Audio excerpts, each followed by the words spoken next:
You're probably familiar with the term Machiavellian. This is a psychological term used to describe someone who's scheming or unscrupulous in a political context.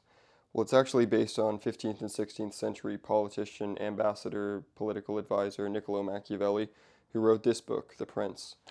I've recently read it, and I'm going to give you an overview and what I think of it. Now, what the book actually is like a rough field guide for princes, rulers on how to maintain control over their territory, stay in good standing with their citizens, raise and maintain an army, things of this sort. And it usually follows this formula. Each section begins where Machiavelli presents the problem that may arise in front of a ruler during their reign. He then provides a list of possible solutions. Then after that, corresponding to each solution, he gives a historical anecdote, usually from, Alexander the Great or the Roman Empire, or sometimes more recent events like, Caesar Borgia, so that the ruler can determine which course of action, which option would be the best. Okay, in the first section we'll be going over, Machiavelli discusses how to maintain control over a newly conquered territory, which is used to being governed under its own laws. So he provides three possible solutions for this. First is by devastating them. By doing this, you remove their ability to raise an army against you. You also remove their ability to defend themselves against neighboring territories, making them reliant on you and not so eager to get rid of you. The second option is by going and living there in person. Now, while this has the drawback of you not being able to conduct business in your home state, the one which you hold the firmest power, it does have the benefit that if a revolution or insurrection is to begin to rise, you'll be local enough that you can stomp it out before it gains too much traction. And the third option is by setting up an oligarchy. This is where basically you get either one of your friends or one of the local nobles that are sympathetic to your cause and set them up at a post where they're in charge of the territory and report back to you. You have to make sure that this person has less prowess and less ambition than you. Otherwise, there's a decent chance that they'll raise an army there and try and overthrow you or simply take the territory for themselves.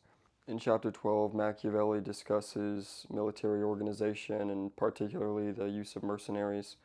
He was of the opinion that the only real aptitude a prince must possess is military excellence. This is the means by which he will maintain his rule, expand his wealth, and deter his neighbors from trying to invade. He also detested the use of mercenaries because, as quote, in peacetime you are despoiled by them and in wartime by the enemy. Mercenary commanders are either skilled in warfare or they are not. If they are, you cannot trust them because they are anxious to advance their own greatness, either by coercing you, their employer, or by coercing others against your wishes. If the commander is lacking in prowess in the normal way, he brings about your ruin. Either way, mercenaries are a lose-lose situation other than as a deterrent. If you ever actually have to use them, they're a loss, basically. This lines up with the theme that is present throughout the book. Though it's never stated explicitly in these words, Machiavelli sort of maintains that the key to a long and prosperous rule is to maintain a healthy relationship, a respectful one with the underlying citizenry you rule over. That way, when they're formed into an army, they aren't merely employees vying for a paycheck. They have a vested interest in protecting their homeland, their family, their property, things of this nature, their quality of life, all of that. In chapter 16, we discuss a few forms of generosity. The first two, which he doesn't recommend, I'll call them simple generosities, are sort of to go like this. If your generosity is good and sincere, it may pass unnoticed and will not save you from being reproached for its opposite.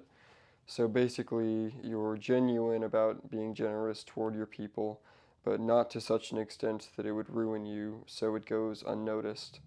And then the second version has to be lavished and unsustainable. This is sure to be noticed, however, it's also sure to ruin you. The third, which he recommends, is sort of a retroactive generosity, wherein you don't tax the citizens too much, but you are not overly lavished or generous to them. Therefore, whenever you need to fund a campaign or a building project or things of this nature, You won't rely on them to overtax them, so you will not be despised by them. And over time, this will gain you a reputation as a reliable, generous person. In chapter 18, we're introduced to the allegory of the lion and the fox. Basically, the lion is strong and ruthless, and the fox is cunning, conniving, and mischievous. Both have benefits, both have drawbacks, and you should know at what time to be one or the other. He also discusses when and when not to honor your word. Basically, you should honor your word at a time when it's advantageous to you, and the reason you formed the original pact still exists. Otherwise, you should dishonor it as not to weaken yourself. Overall, I would recommend it to anybody just beginning in Western philosophy. It's a very easy read, straightforward and consistent in its layout. It's a very interesting read, too. As I'm reading it and he's outlining these principles, I see a lot of parallels between things happening in my own lifetime, you know. For instance, the decimation of the Palestinian people, things of that nature.